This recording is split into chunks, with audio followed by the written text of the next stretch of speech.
I was a second lieutenant at age 19. Yeah. And I think there's only 3 people in the whole Army that were younger than I was as an officer. So.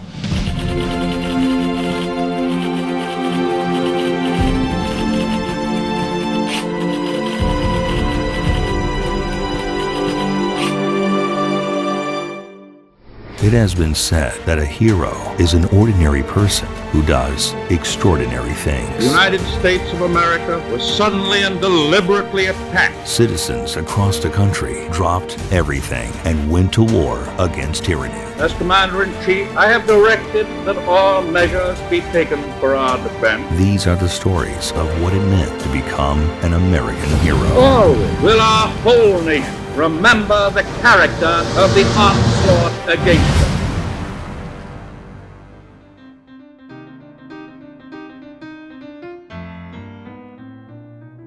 The 20s and 30s were formative years in aviation. Inventors, businessmen, and daredevils were constantly pushing the limits of flight. And with the early experiments in rocketry, even spaceflight was seen as a real possibility. Americans were captivated by each new achievement, and that interest crossed genders and races, with women and African Americans also making significant contributions. With their achievements, they broke social barriers and inspired many more social stereotypes to fall by the wayside. But along with the achievements and strides forward in civilian flying, governments were also looking at aviation as a way to gain a military edge in wartime. Born in and raised in the Dorchester section of Boston in 1926, Mr. Benjamin discovered at an early age that he had a deep interest in aviation. When I was a kid, I was about 4 years old, and that's when Lindbergh crossed the ocean. There was a lot of publicity at the time, and of course, you didn't see many airplanes then. And when I was playing in the backyard or something, and I would see an airplane go by, I would run in the house and say, "Mama, Mama, I saw Lindy go by." A couple of years later, there's a guy who supposedly took off from Boston and was going to California in a little old flivver. Instead, he ended up in Ireland, and we called him Wrong Way Corrigan. And that was another piece of that. So that really established my interest in aviation. And somebody down the street brought a balsa wood model and showed us how it fly, he and my brother. I said I can do that too, so we started building models, and I built all kinds of models. And that was my interest in aviation. As a teenager, Mr. Benjamin knew that it was inevitable that the U.S. would enter the war in Europe. He began studying training manuals on flying and navigation to pursue his interest in becoming a pilot. I got to be about, if I say 15 or 16, went to the Old Corner bookstore in Boston, and I bought a book about navigation that the Army published. And I studied this book until I was blue in the face. I knew everything about navigation when I was about 16 or 17 years old. See all about it. Latest morning paper, Morning Star. Yesterday, December 7th, 1941, a date which will live in infamy. The United States of America was suddenly and deliberately attacked. As the war progressed and we got into the war, Air Force required 2 years of college if you wanted to be a flying officer. But I only had high school, and so I really couldn't get into what I wanted to do. But because they needed so many pilots and navigators and bombardiers, if you could pass the equivalency exam, you could apply to the cadets. And I passed the equivalency exam, and I became a cadet.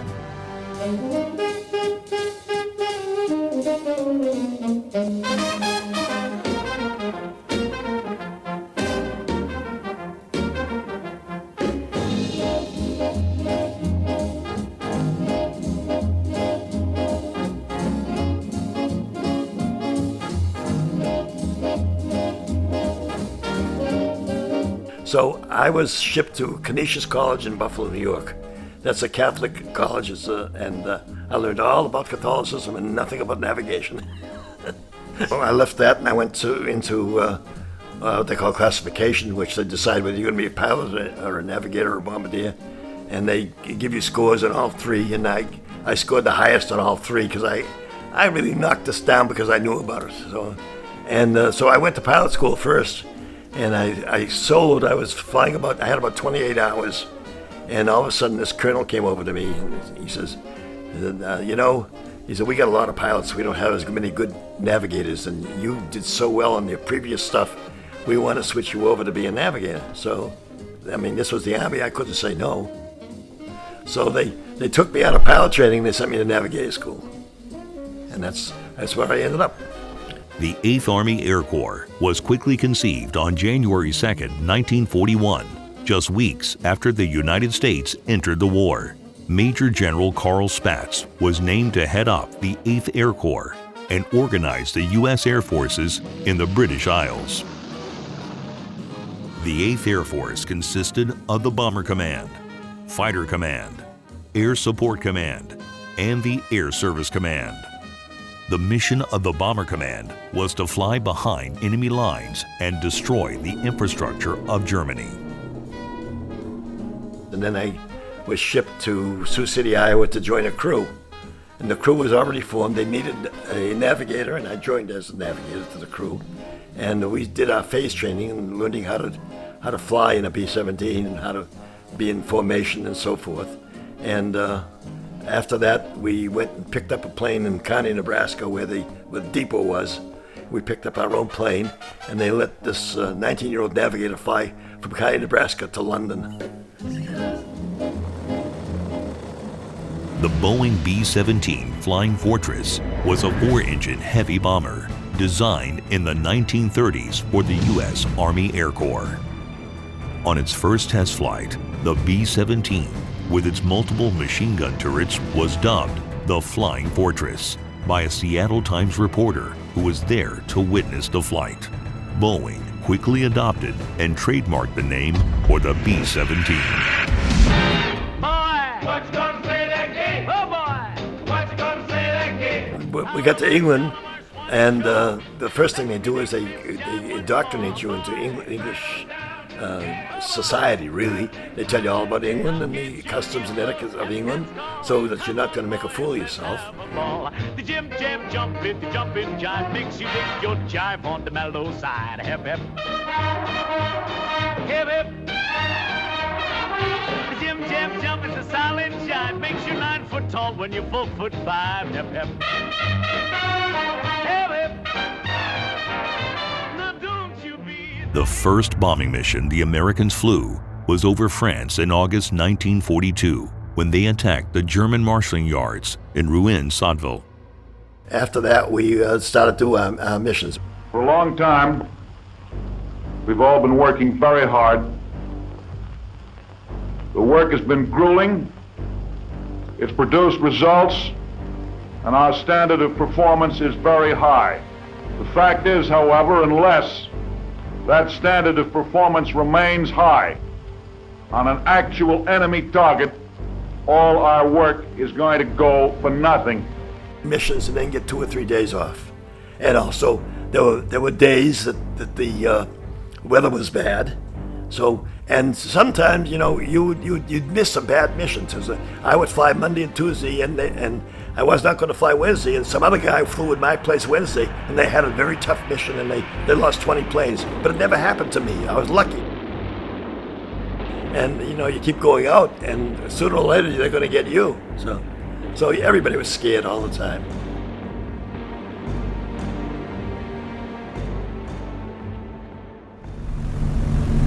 The air campaign continued with the heavy bombing groups hitting German factories, supply dumps, and eventually oil refineries.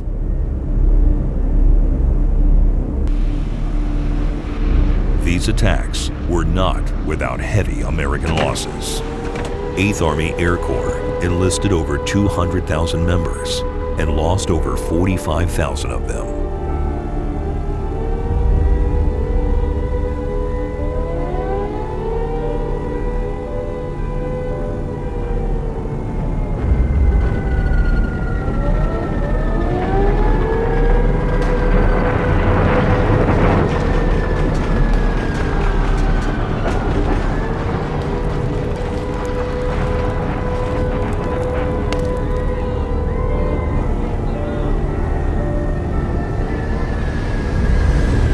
coming back from a target. The Germans had these flak boats, the anti-aircraft, that they used to float up and down the river. And every time I saw a burst of flak, I marked down on my map where the flak came from, so I would know next time not to go there. But the Rhine River was different because they would float these up and down the river, and you never knew where they would be.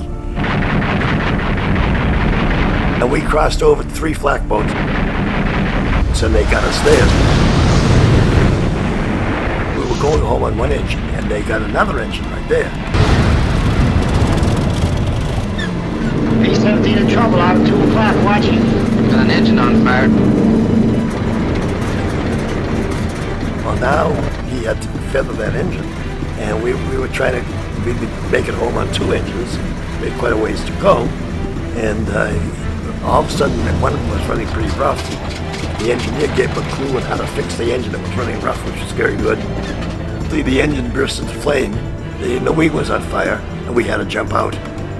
I stood in front of the door getting ready to jump, and my co-pilot booted me out of the plane, so I pulled the ripcord, and I figured this thing is never going to open. I tried to count to 10 slowly, and I thought, this is never going to open, it's never going to open, it's never going to open.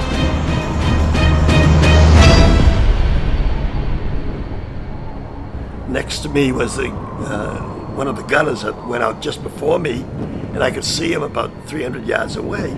And he was wiggling around in his seat. And I said, what are you doing? He said, I'm trying to get my last cigarette. And he's trying to light a cigarette on the way down. And I hit the ground pretty hard, and I picked myself up, and I looked around, and these guys were circling with me with submachine guns. And I said, oh, I'm dead. I didn't know what to do. They didn't know if I was American or German, and I didn't know who they were. But anyway, I said, Je suis un aviateur américain. My high school French came. I told them I was an American, and they were Belgian Free Forces. So they took me. I was injured. I had the flak wound in my hand, and I was injured. My leg was injured when I hit the ground, and they hid me in a farmhouse because the Germans were still around. The next morning, they brought me over to the local hospital, the local Catholic hospital in a place called Gilly, Belgium, which is just outside of Charleroi, Belgium. And I was there for about 3 days, and the Americans came up and the Germans left the area. Finally, we were picked up by the Americans. I was sent to a MASH unit, and from a MASH unit I was evacuated to Paris. I was in the General Hospital in Paris for about 20 days. And then they flew me back to England. So they sent me to a replacement depot. A psychiatrist had to talk to me and see how I was, and I guess he didn't know his job very well, because he asked me what I wanted to do, and he didn't tell me I could go home if I wanted to. See, all he had to do was say, what do you want to do now? Do you want to go back to your base, or do you want to go home? And he didn't say that to me. He said, what do you want to do? Do you want to go to your base or a different base? I said, no, I want to go to my base where my buddies are. So I went back to my base. Later on, I found out that if he said you could go home, I would have been held back to Dorchester, for God's sakes. A significant shift occurred in early 1944 when Major General Jimmy Doolittle was named as commander of the 8th Air Force. Doolittle, already infamous for his daring raids on Japan, made a critical change to the policy of fighter escort planes, requiring them to stay with the bombers throughout their entire mission.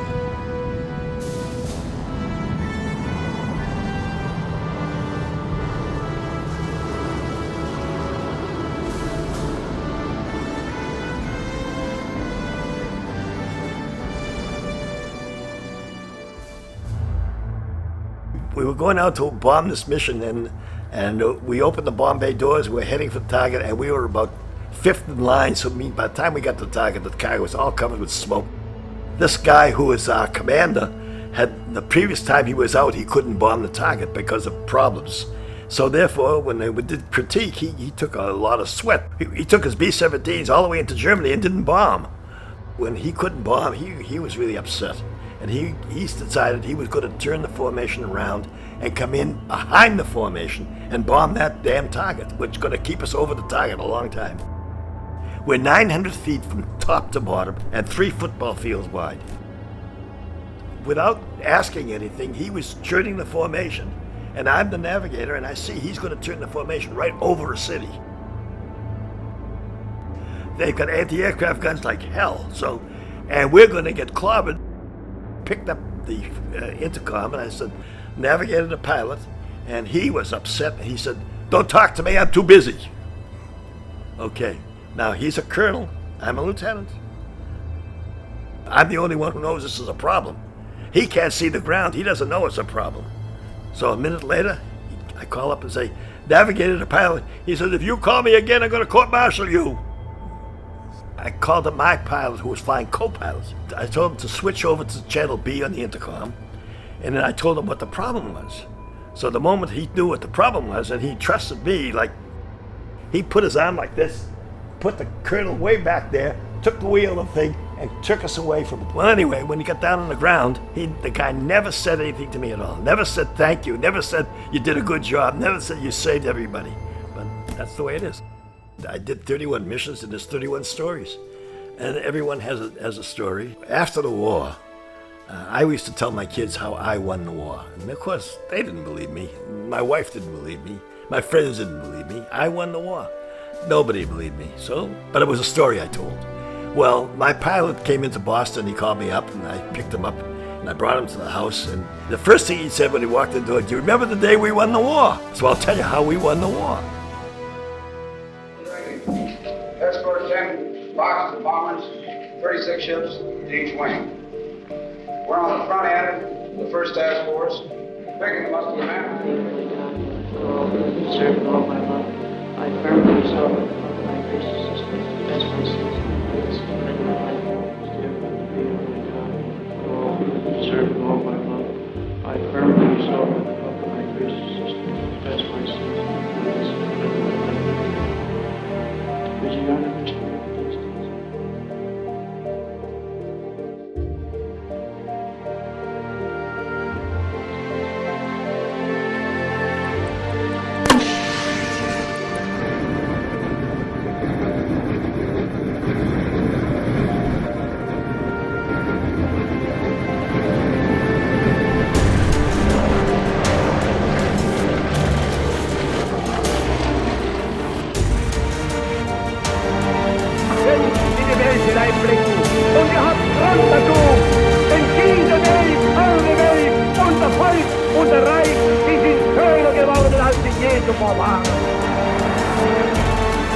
We will gain the inevitable triumph, so help us God.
We were supposed to bomb a place in Munich, and we were halfway to Munich, and we got a call from headquarters saying we couldn't bomb Munich because Munich was sucked in, and there was a prisoner of war camp near where we were supposed to bomb, so we shouldn't bomb that. So we should go to our alternate target. About 8 minutes into that, going to the alternate target that we had, they called us up and said, you can't bomb the alternate target either. Well, here we are, we're in the middle of Germany. The pilot and myself, we have to decide what we're going to do. So I said immediately, we're going to turn for home. We'll find a target on the way home. I'm not going to go any more deeper into Germany. But on the way home, all of a sudden it broke through, and in the distance we saw a factory that had smoke coming out of the chimney. Well, that's a target, you know. A factory is what we want to shoot at. We want to get those factories. So we set up straight on in. All 108 planes of us dropped our bombs on this one factory. We didn't know what we hit, but we couldn't bring the bombs home. First thing they do is send a hot plane home. He has cameras on the plane, and he takes pictures of bombing and stuff. And he leaves the formation and goes as fast as he can, burns out his engines to do it, but gets home way before we do. So by the time we get home, intelligence has already processed the pictures, and they know the target. We get home, we get on the ground, and they're going to tell us what the target is. What do you think the target was? The target was a shoe factory. That was the place they made all the shoes for the German army. And from that day forward, if you look at the old newsreels, you find they're all wearing rags on their feet. So that's how we won the war.